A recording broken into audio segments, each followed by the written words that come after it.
Сәлем достар, қалдарыңыз қалай? Бүгін мен сіздерге аңқау арыстан ертегісін айтып беремін. Бір баяғыда арыстан ауырып қалыпты.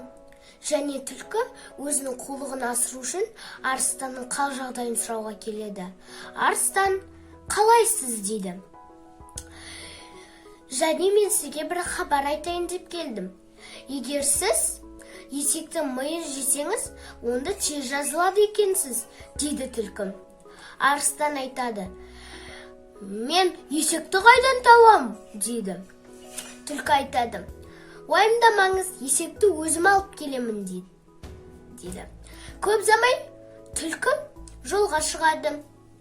Және алдынан жайылып жүрген есекті көреді. Онымен өтірік достасып қал жағдайын сұрайды. Есек қайғырып жүргенін айтады.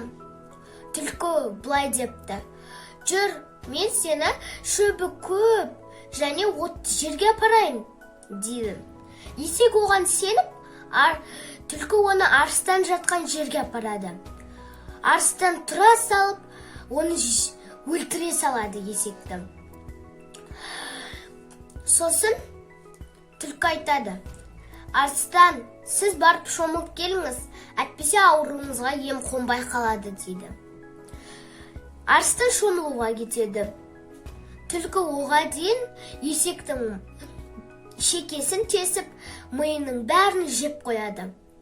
Арыстан шомылып келген кезде, мынаның миы қайда, дейді.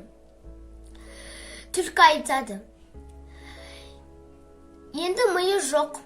Егер оның миы болса, сіз жатқан жерге келмейтін еді ғой, дейді.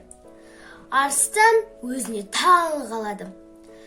Егер де балалар, бұл ертегі сіздерге ұнаса, маған лайк басып, комментария жазуды ұмытпаңыздар. Сау болыңыздар.